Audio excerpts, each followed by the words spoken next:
Okay, good morning, everyone. Welcome to CDBG Office Hours. I'm Meg Phillips, Photo Program Specialist.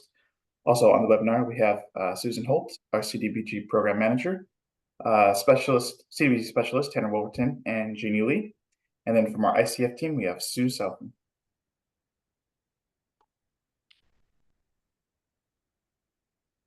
If you are unfamiliar with how to ask questions to our team, in your user dashboard, there should be a Q&A icon, and you can use that to submit questions. But we do ask that you use the Q&A as opposed to the chat to ask questions.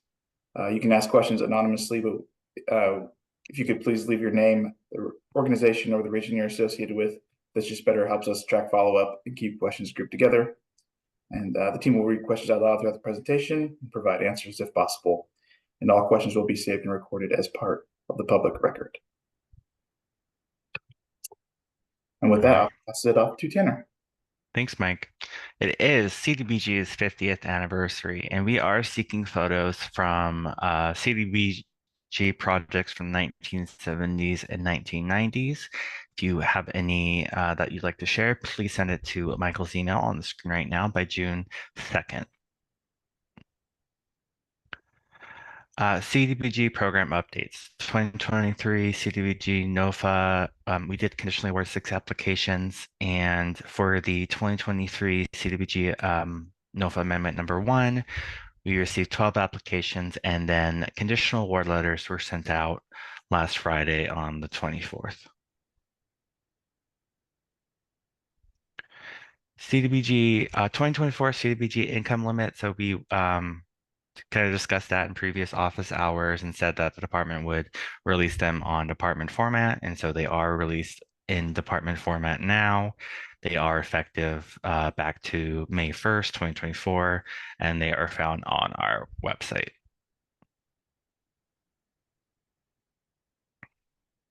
Great. Thank you, Tanner. So we're going to do our Q&A recap from office hours 2 weeks ago.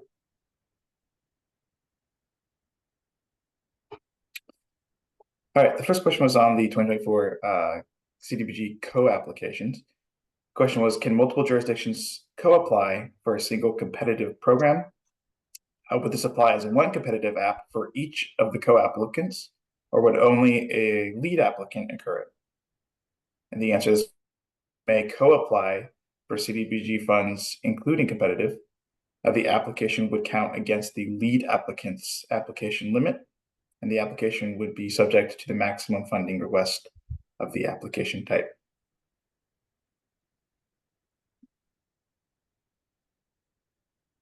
This next question was on CDBG closeouts. The question was, I have been asked by management about the closeout of older CDBG grants. We are running out of storage space and are wondering if we need to purchase another Z-Train to house all of the files. Is there any word on closeout of older grants? And the answer to this was, before we can close out grants with our grantees, we will need to close out grants with HUD. HCD is in communication with HUD about closing out older grants. It's also become a priority for HUD. Recently, HUD released a memo detailing a process for bulk closeouts of CDBG grants. So we are working with HUD on this new process.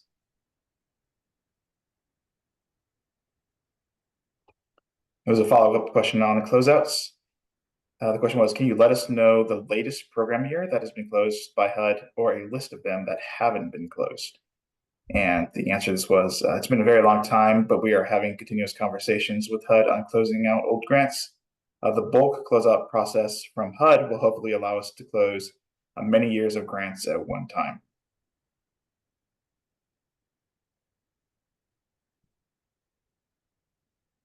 Let's see, this next question was on the 2024 CDBG income limits. And the question was, when will the 2024 CDBG income limits be published? And so please refer to the 2024 CDBG income limits slide previously, so they're already on our website.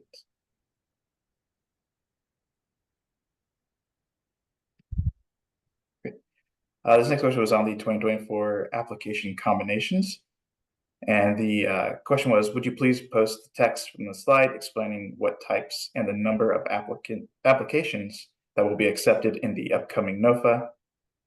And the answer to this was, application maximums can be found in HCD's 2024-2025 action plan. Here's a couple of scenarios. You could do one OTC project, one OTC program and then one competitive application, or you can do one OTC project and two competitive applications, or you can do one OTC program and two competitive applications. Just as a note, two OTC projects, two OTC programs, and three competitive applications are not allowed.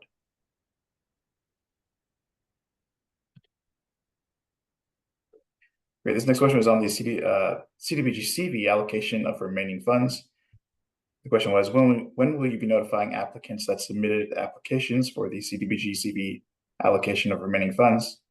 And the answer to this was your grant administrators will be reaching out via email soon in the next week or two with an update on your request.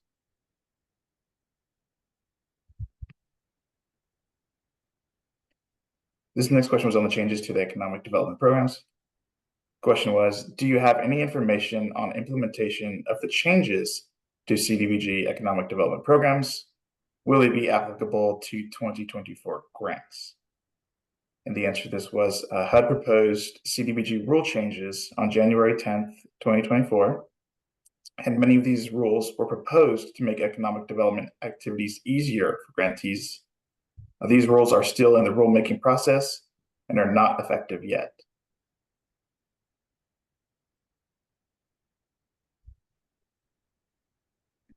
And this last question was on code enforcement resources.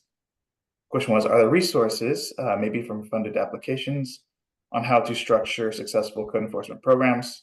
I'm trying to understand how to structure a possible application to ensure that it would be competitive and compliant. And we do have a couple of resources available. So Chapter 2 of the GMM has a section on code enforcement, and then HUD did do a training a few years ago on code enforcement activities, which we linked the slides and the webinar. And just before this presentation, we were talking about how the city of Ukiah came on office hours and did a presentation on their code enforcement program. So perhaps we could connect you with city of Ukiah.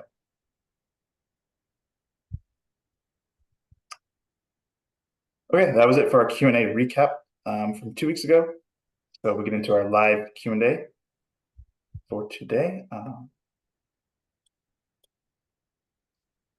So, question from Randy, can you post the link to the HUD code enforcement slides and webinar? Yes, we can post that, Randy.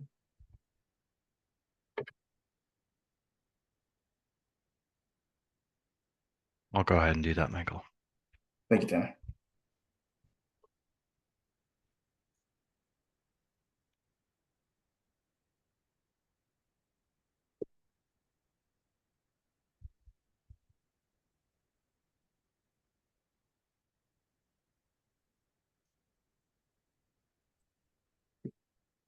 Let's see, got a question from Amy. So just to verify, the competitive application limits are 300,000 for public services and planning.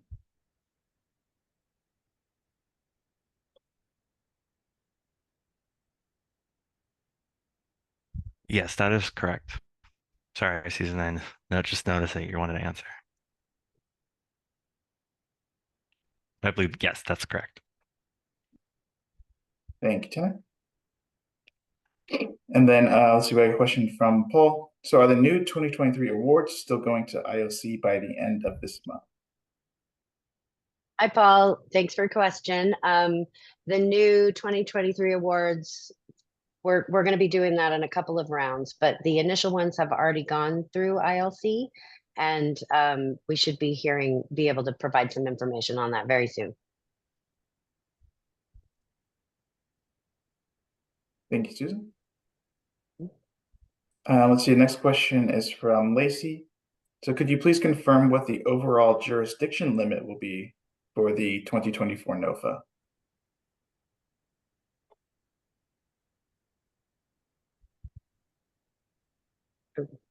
Sorry.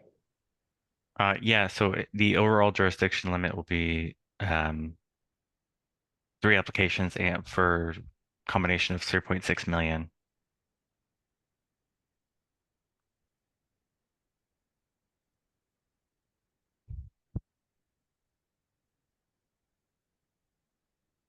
Let's see. So next question is from William. What is the proposed 2024 NOFA drop date?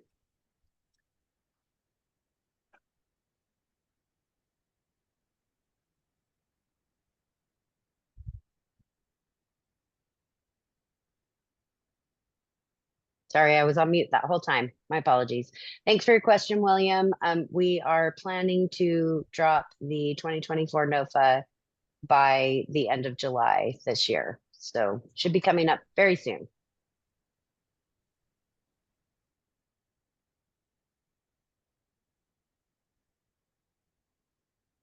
Let's see. Thanks, Susan. Our next question is from Quentin. So would you mind going back to the slide with the application limits? Are you allowing both an OTC project and an OTC program?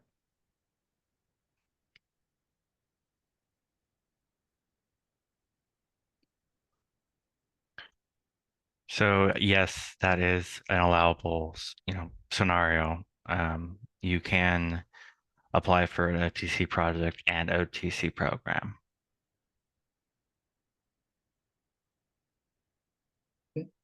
Thank you, Tim.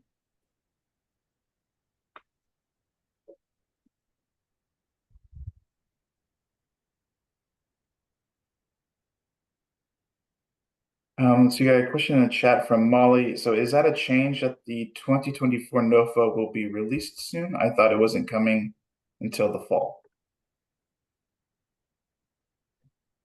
No, so the 2024, we're talking about 24, right, Michael? Yeah.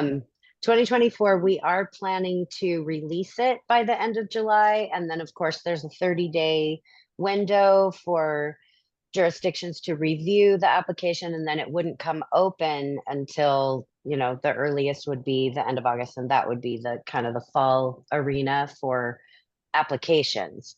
But we plan to release it. Our goal is to release it by the end of July.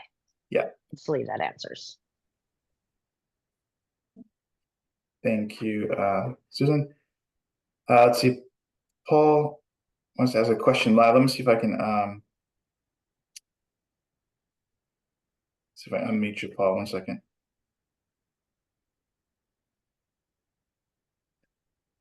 There's two Paul Ashbys in the chat. So let me make sure I get the right one, or hopefully I get the right one. Let's see.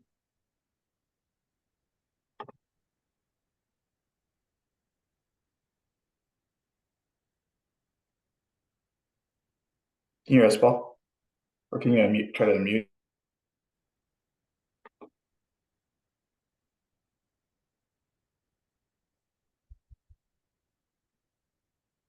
Let's see, it might be the other Paul. Let me see.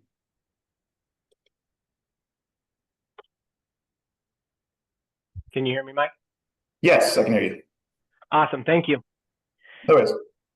So I just have a question on the affidavit for public notices. I asked you if I could share my screen, and unfortunately I can't on the webinar. This has come up kind of frequently on some of the conditional awards for the new grants, as well as the closeouts. I'm trying to figure out what HCD is looking for when they ask for the affidavit of publication. At least the ones that we submit, we give a proof of publication. It's signed by the clerk and includes the date, but for some reason it always gets kicked back. So I'm trying to see if HCD has something specific. Again, I wish I could share my screen to show you, but is there something exactly that HCD can provide that they're looking for on these?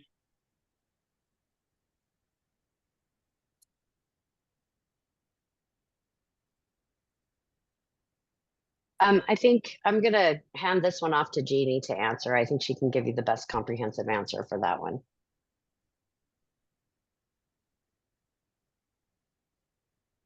Jeannie, I think you're muted. Oh, there we Sorry, go. I was having an issue with my mute button. Thanks, Susan. I can take this question. The affidavit of proof of posting, the newspaper does have the affidavit from the newspaper stating that it was posted on X date. However, it's typically on the pictures.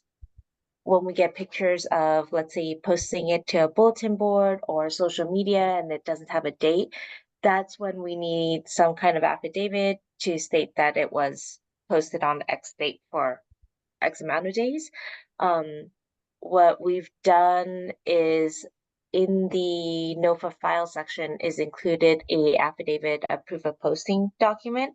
It's been altered from the affidavit of proof of posting that's in our closeout package to more align with the first meeting instead of the closeout meeting.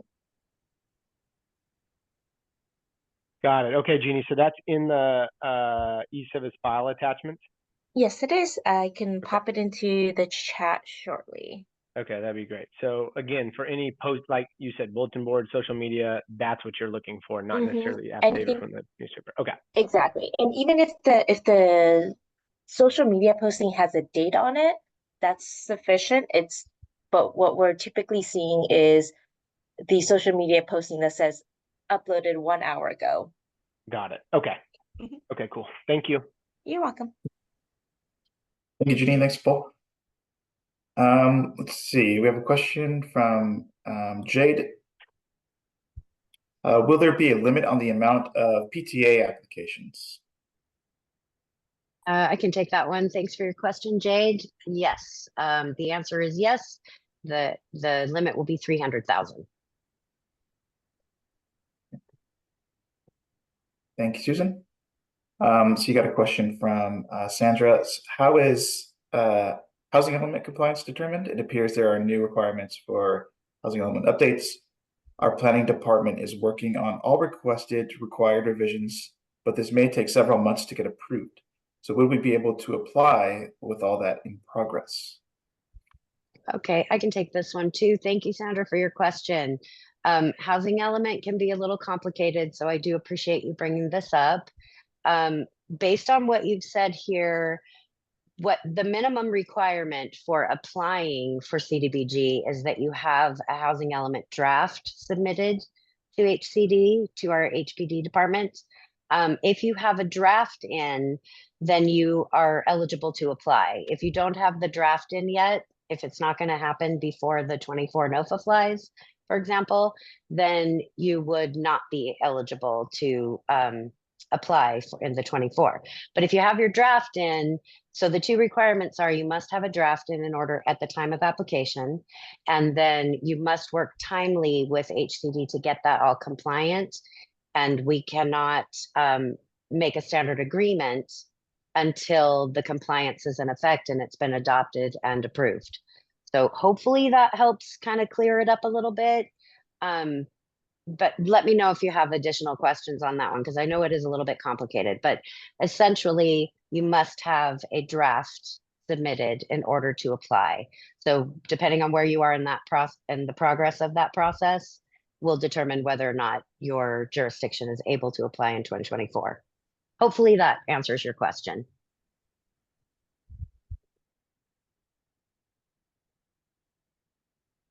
Great, thank you, Susan. Let's see, follow up from Jade. Sorry, I meant there is. Oh, question is here. 1 second.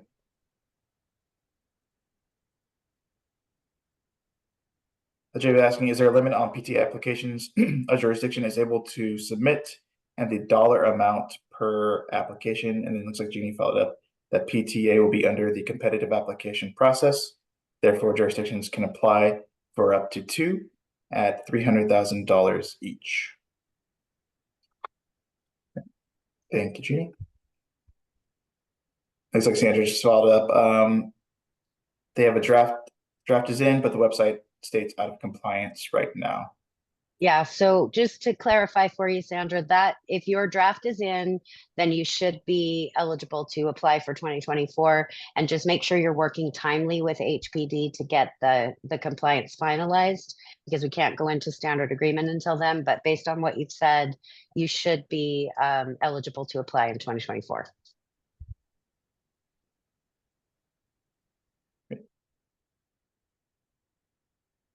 Thank you, Susan.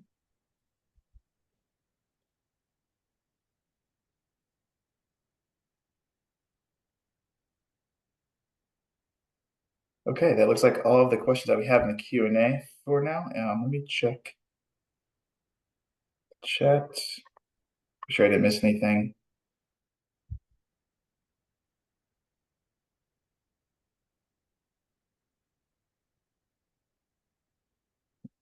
Let's see, we got a question from Brandy. For the affidavit of posting, for large jurisdictions or counties, the clerk may not post. Can the authorized representative sign the affidavit?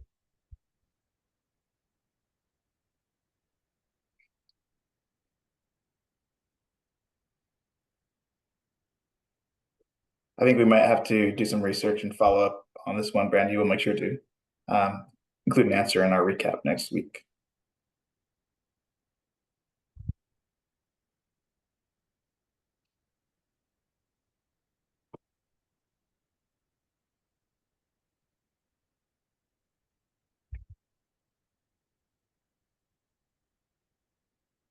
Let's see, question from Kelly. I would like to confirm that I will need to go through another round of public hearings and another resolution from my Board of Supervisors for a project that I prepared for the last NOFA. I have the public hearing records and resolution from the preparations for 2023, but the project's NEPA wasn't complete before application window closed. I plan on submitting in July and want to confirm that I need to go through these steps again for the 2024 NOFA. Hi, Kelly. So I don't have a definitive answer for you right now. It would be best if you could reach out to your CDBG rep. However, there's a possibility that you may not have to, but if you're applying for the 2024 NOFA, you will need a 2024 resolution. So that will need to go back to the board of the government, excuse me, board or council.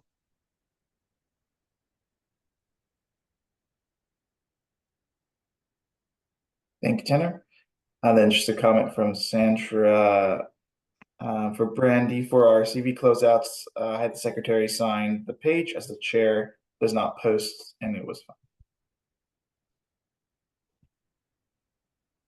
Thank you for that, Sandra.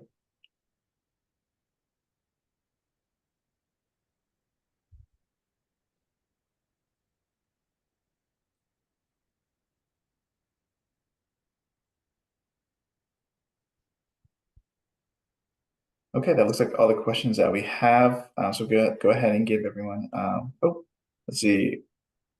My understanding was that the resolution was good for the 2023 amendments and then the 2024 NOFAs. That is correct, Brandy. It is good for 2023 and 2024. They should both be indicated at the top portion of the resolution. So you're correct on that. Thanks for clarifying. Yeah, but I do recommend, I agree with Tanner that you should reach out to your representative, your CDBG rep on your specific questions on this so that we make sure we give you specific information for your situation.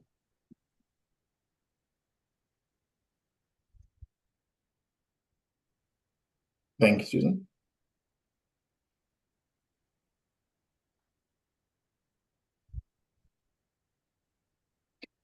All right, go ahead and give everyone another minute or two. Any questions?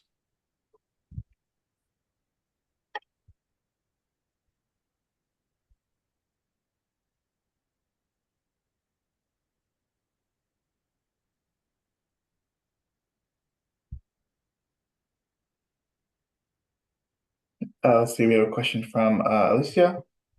Will racial equity be scored in this NOFA?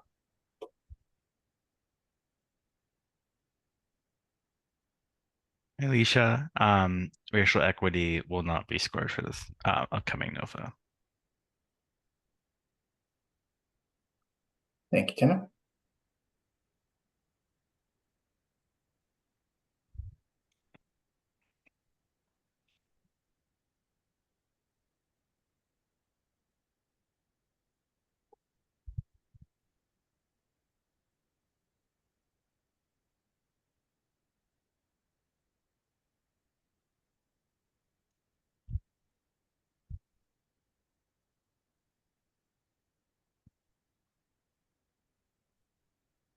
All right, if there are no additional questions, we'll go ahead and close out today's session.